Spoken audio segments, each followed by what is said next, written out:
Sometimes retaining might not be a client appreciation or getting creative with it. It might be just like, hey, really delivering on the service you already sold them.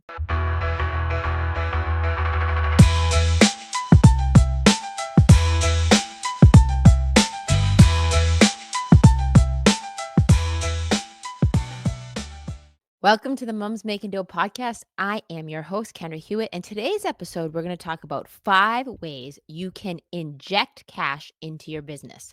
So, I really want to start this episode because it came from this idea.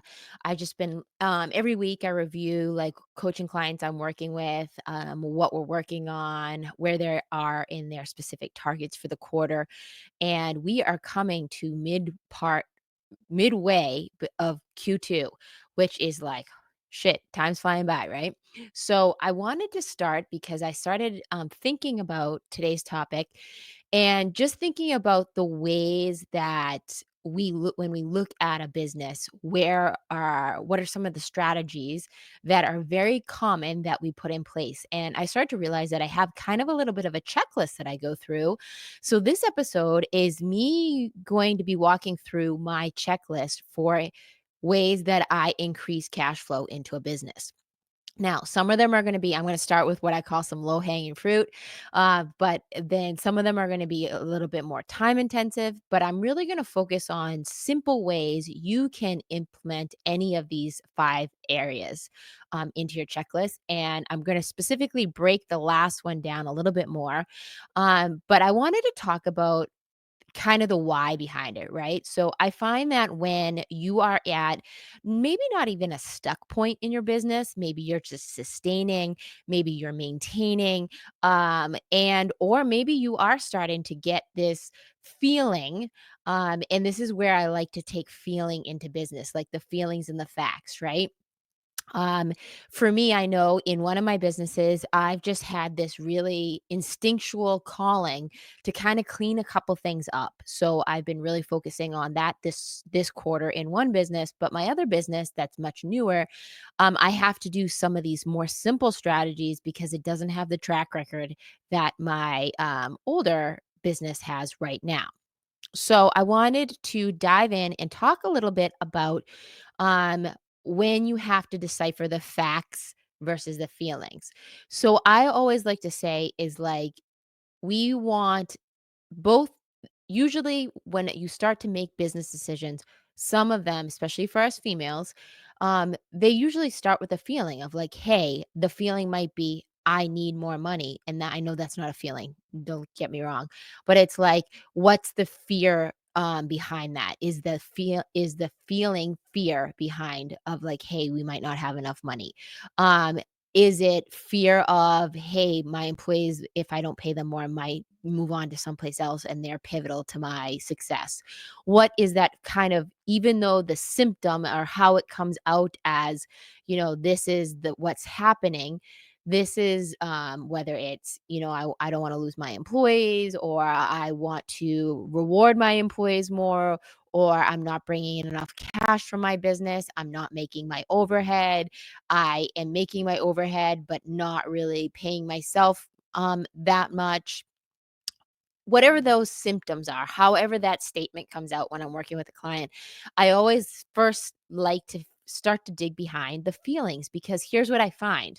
If you don't get in touch with the feeling of what it's costing you or what it's preventing you from doing, or what you're avoiding from it, then you won't make a change if we just bypass the feelings. So getting really raw with the feelings, but the way to get really in touch with the feelings is also to look back at the data, right?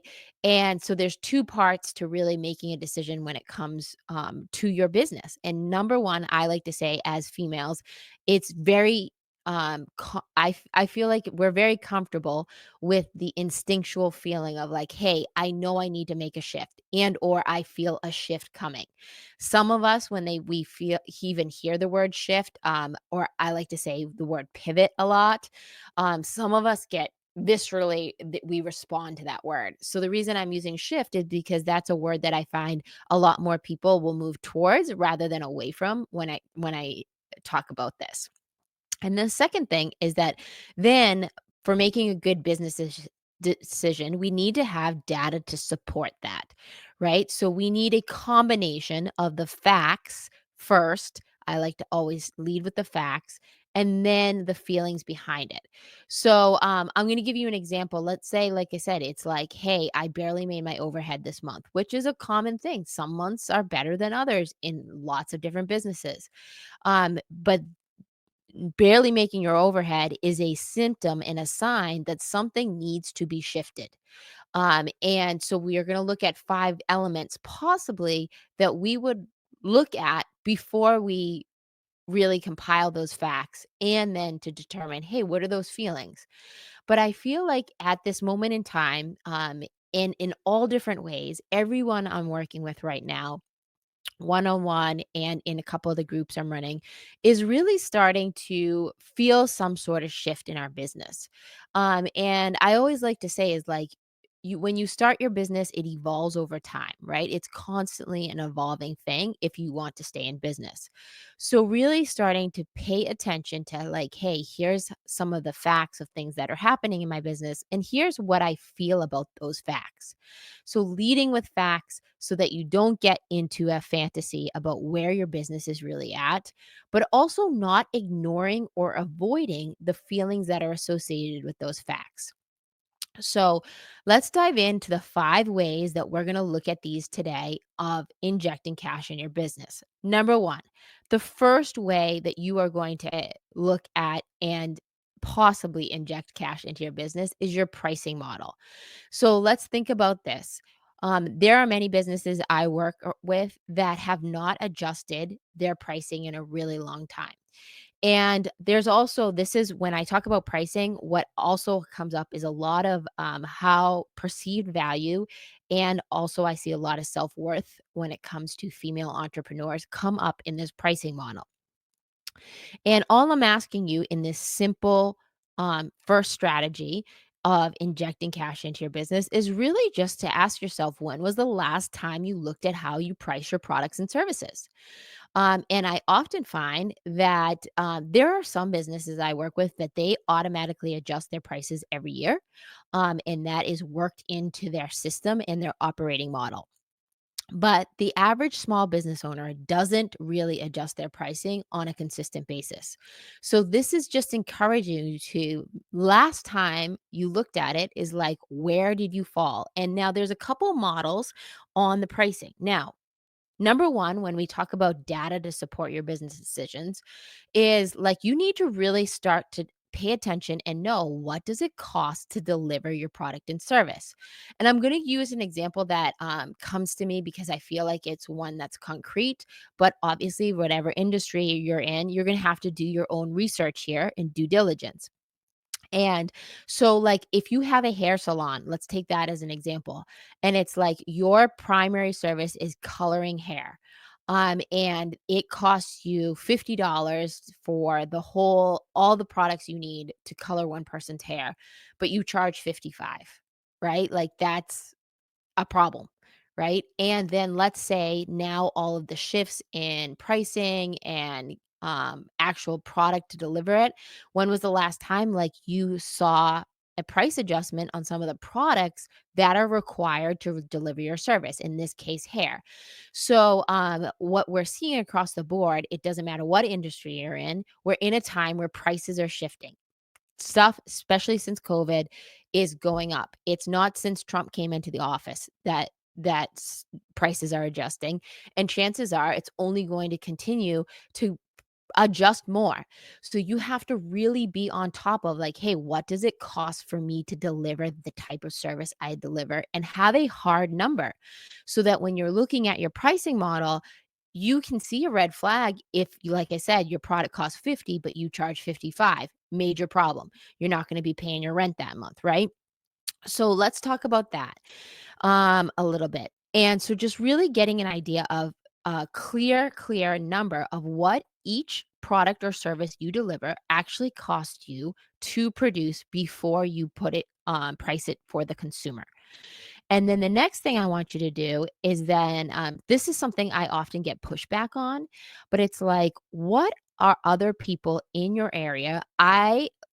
There are 2 types of business owners I find on this one. Some that wear blinders and they don't wanna look at any of their other competition, and then others that use competition as their data. And then there's the third person who says that they don't have any competition, which is a total liar, right? Because let's face it, in any marketplace, that's how a marketplace survives, is with supply and demand. So I want you to look at some of the other businesses in your type of industry that also, have a similar product. It does not need to be the same product, but in like the hair example is like, what are other salons like charging for a color? You might find that you look at the color and like there might be a very big difference in salon. It might be a very, very high end in a very high end location. So their prices are going to differ, even though maybe their product cost doesn't really delif differ, but the market bears that cost. So, I don't mean that you need to adjust your pricing based on the comparison of the other people in your market, but you should know what your other people in the market are charging after you have figured out what it costs you specifically to deliver your product. And they research shows that there is typically people will when a gradual price increase is given, they'll usually will not push back against it. Yes, you will lose a couple people sometimes on price, but that depends on how you are structured in terms of like, do you compete on quantity or quality? And that's also a really another great question to ask yourself when it comes to pricing after you've done those first 2 steps. And when it looks at pricing too, the last time, what I found with our pricing too is that, like, if you increase it over time, but the biggest thing is being transparent with your pricing, increases. And I'm gonna give you a, like, kind of a funny example here, but it's not really funny to me, is that my gym. So I go to a, like, very I call it a bougie gym. I remember when Ryan, my husband, signed up for it, and I was like, "I do not need that bougie gym." But they had daycare, so that changed my mind because it offered a service that at that time I really needed to be able to get into a workout. So with that said, we signed up, and then I have noticed that they have increased our pricing um, every year consistently on the same date. And here's what's crazy. They have not told us a lot of times about this price increase until I said something. And then I got an email about it. And I actually pushed back on the pricing increase too, because one of the things that happened is that there was no difference in perceived value for me as the member. And now we're talking about after 4 years of being at this gym, we're looking at almost a 30% price increase over that time. Now, like again, that was gradually over time, but the challenge with even the gradual is if you don't transparently communicate that to people, this is where you start to lose people. Because I can tell you right up front, I'm even irked about my interaction with questioning the price increase at my gym. Now, while they did agree to freeze it, then they ran my membership again in terms of the freeze the price increase, and it was not done correctly. So now here's a opportunity for me as the consumer to really start to think about like, hey, is my decision to stay or is my decision is that my time here is done? So the reason that I'm saying this part of the pricing is that how you deliver this price increase and how transparent you are is going to really dictate what people, the consumer, feel about this price increase. And I have definitely had other services that have increased my price, but with transparency. And it's not a problem. In fact, been a ton of people that I've questioned that have said, hey, let's hop on a call and I can discuss the changes and what's going to happen. And those people I have stayed with. And I've not had a problem with the price increase once I understand the value differentiating. So some of it might be as simple as, like I said, starting with step number one of what it costs to deliver your product or service. So therefore, you can deliver the message to your consumers or your customers with a really tactful way of saying, hey, prices have increased across the board for hair dye and or even working staff in like staffing right now, what I'm having to pay people now versus what I had to pay a couple years ago pre-COVID, it's a totally different ball game. What keeps an employee engaged and feeling appreciated and rewarded financially is totally different than it was 5 years ago, it across multiple businesses.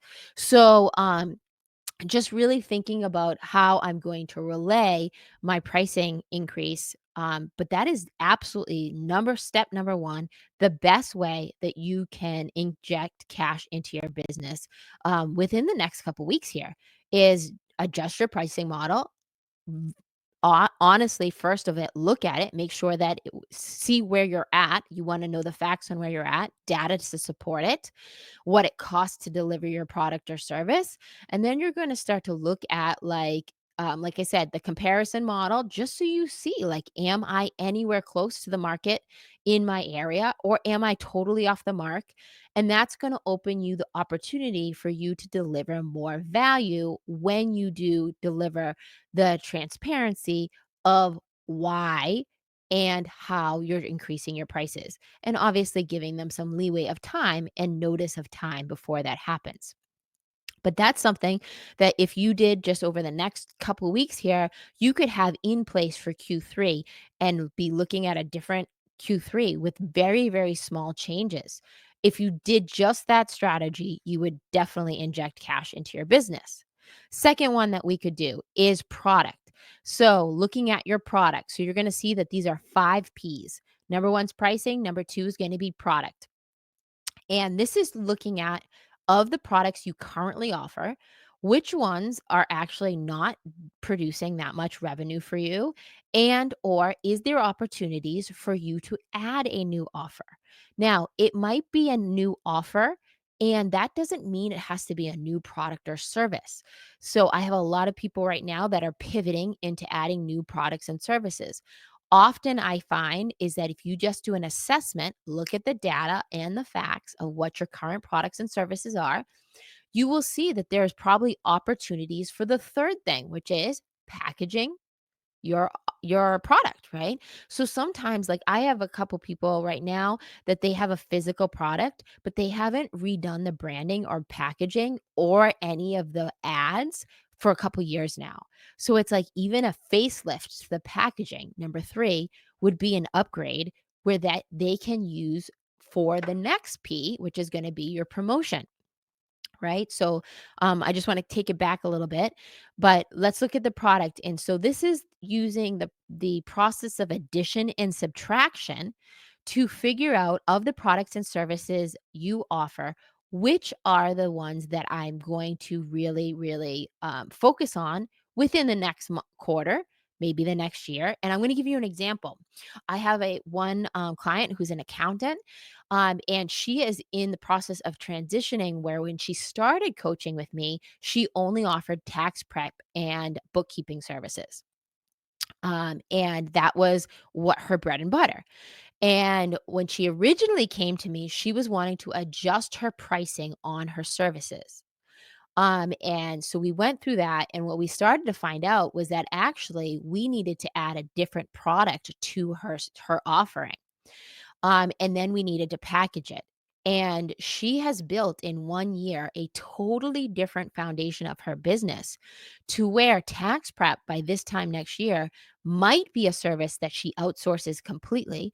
And bookkeeping is already one that she's agreed that she just doesn't want to offer anymore because the new one, tax strategy that she offered, is becoming more of more of the growth of where the direction she wants to head.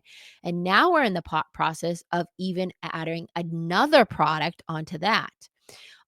So sometimes what we'll do is we'll start repackaging some of her tax strategy that does include tax prep and start to eliminate some of the services that really aren't the highest and best use of not only her time, but they are not her best revenue generators because now she has a totally different product that she is transitioning to making the baseline of her business.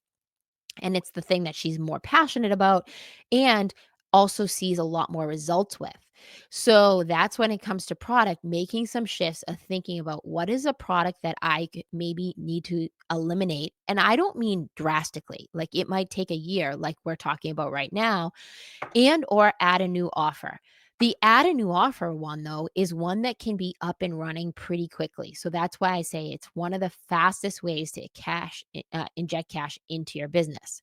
When it comes to my coaching business right now, I'm looking at my product if in terms of time for money, in terms of my one-on-ones, my pricing on my one-on-one coaching is about to adjust. And then I'm working on adding a new offer, which will be a digital do-it-yourself product with some opportunities to work with me on one-on-one. And my Q3 is just about building that new product that I'm going to offer come late early fall. So timing myself right now for what needs to happen for Q3 and for our launch in Q4 of a digital product that will take me not having a one-on-one coaching schedule as much.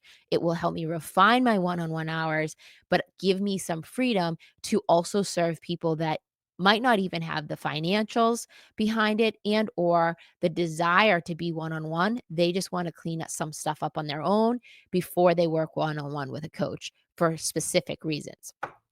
And then when it comes to packaging, figuring out, like I said, is there a product I have right now? That's number three, packaging, that I need to upgrade or needs a facelift? And or is there something that's like I need to switch the positioning of? Or maybe pair it with something so that the positioning is better. I'll give you an example. In our chiropractic office, we started packaging chiropractic care that they need and they're coming for us to anyways with this machine we call the Softwave. And now we present a plan that includes both. So we don't have to sell one offs of each. It doesn't have to be, hey, this is what you need for chiropractic care. And then a couple weeks down the line, here's what you need for Softwave to get your shoulder working better. And so now we're taking a more comprehensive approach. We're offering a more comprehensive package and we've done really, really well with combining the two instead of the whole not only operating and sales process behind having two separate products and two separate sales flows, but packaging it together. So when it comes to packaging, is there something that needs a facelift and upgrade? Is there something that needs some repositioning? And or is there something that you could package together? Is some of the questions I would ask um, when I work with someone one on one on the packaging aspect, the third way to inject cash into your business. Next one is going to be your promotion. So, again, back to the basics of what's working, what's not working in your marketing. This is super, super important because this is what's going to drive your monthly focus. I call your monthly focus, meaning maybe some of the specials you're going to offer, some of the products you're going to um, at flash sale, maybe something that maybe some of your how you're gonna rotate your ads where you have a different, um, offer that's going out, if it's digital ads, and or print ads, which are few and far in between, but not as crowded anymore, right? Maybe you have a product and the service that is really, really good. For example, I have one friend that owns a golf company and it's a like a virtual golf company. And right now, it's everybody's going outside to play golf, right? So we're working on switching up her ad spend and her ad budget to really target people on areas of their golf game that they could work on in the virtual place where we're bringing in different types of experts to do that. And we're focusing on some of her marketing that with that promotion rather than just getting people in. Because, like I said, this is especially when from Massachusetts, we've had so much rain. This is when everybody's getting outside to actually do the real thing. But we don't want them to miss the opportunity that they can still work on their game, maybe in 40 minutes of time at at the virtual range instead of 4 hours out on the course, and then that when they go out on that 4 hours on the course, they're gonna get a much different result. But we really had to look at her promotion this month and start to make that shift in anticipation, knowing that hopefully the good weather is on its way. So this is what's really important right here is like looking at what's working in your marketing, what's not working in your marketing, and having it drive your content calendar and your ad spend, especially if you are spending on money on marketing. This is really, really critical because here's what you'll find. Even in our chiropractic practice right now, we are just in the process right now of adding another promotional strategy, a more corporate strategy to our portfolio of marketing, I like to say, because we've just noticed that some of our ads and our ad spend has dried up a little bit in terms of it. It's got a little stale. We need to switch it up. And not just with a copy offer, but just like with some of the promotion on how what we're putting out there, when we're putting it out there, and how we're putting it out there. So this is a really good opportunity for you to look at like, hey, how is your promotion looking? And then step number 5 is going to be the biggest one, but it's going to be the most bang for your buck. This is the one that's going to probably take you a little bit more time on the front end, but it is an absolute way for you to inject cash into your business. And this is going to be people. And that's going to be broken into two things: the people you serve and the people who serve you. So, what I mean by this is the people who you serve are going to be your customers. That's why you started your business in the first place, is because you had a purpose behind a person you wanted to serve in some capacity, whether it's through a product, a service, or an experience even, right? And then the second part of people is going to be people who serve you. And these are going to be people that work for you, that help you bring that business to life, that you can't run without. They are your team. I call them my team, your employees, your staff, however you like to refer them to them, but they are a critical component to this cash flow injection. And I'm going to talk about a little bit about on that front. So, the first thing, this is going to be if we have the 5 P's: pricing, product, packaging, promotion, and then your people. This is the caveat of what I'm teaching, going to be creating in my digital course, actually, is like really looking at all of these in your business, these 5 elements of your business, and starting to break them down on not just to inject cash into your business, but like reviewing them on a regular and continual basis for you to create a pathway of sustained growth in your business, which is what everybody wants. And don't get me wrong, there are periods of time when your business is going to feel stagnant, it's going to be in maintenance mode, but the evolution of a business is growth. So this is really the formula I particularly follow. In today's scenario, we're using it in 5 ways to inject your cash into your business. But when it comes to number 5, your people, the people you serve and the people who serve you, there's 4 R's. The first 3 are going to be for the people you serve. And number 1 R is going to be referrals. So, what is the fastest and most predictable way to grow your business? It is always going to be, I can argue this till you're blue in the face, is it going to be referrals. People that are happy with the service or product you provided, so they confidently talk to you and tell other people about you because of the result they got with your product, service, or experience.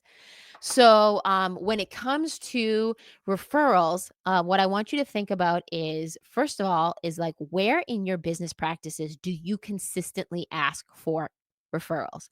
Is it systemized? That's always the first question I ask when we get to this P, because you would be shocked at how many people get a lot of referrals, but they don't have a system for it. So it's like, when do you specifically make sure that you ask for that referral? And key here too is like I always like to teach is like you want to be asking from referrals. In my case, like patients, we want referrals from good patients. We don't want referrals from shitty patients. But that doesn't mean that we don't ask both of them anyways. right? So, referrals are gonna be number 1 way, and that is a really good, thing to do, I think, for you to figure out is like where in our systems, in our business, do we actually ask for a direct referral? And you will find this on referrals. There are people that are referral machines. I am one of those people. If I am happy with your product or service, I will refer people. For example, the other day, even with the conversation at Lifetime with the gym, I was like, dude, do you know how many members I have sent here? And um I didn't say that, but when I was going into the meeting about the pricing increase, that was on my mind is like, man, there's a lot of people I've sent to this gym, and that are members still to this day. So I wanted you just kind of really think about that is that where the fastest way to inject cash is to do some sort of referral campaign. Now, in our practice, we do the 3 R's I'm going to talk about, actually 4 R's I'm going to talk about. We do we focus on one per quarter. So, where we put a heavily influence focus on it. So, for example, our Christmas in July campaign. We do a Christmas in July campaign, and that is obviously Q2, going into Q3. And that is where we focus on referrals. We focus very heavily, but we have systems in place where we ask for referrals based on patients, where they are in their care.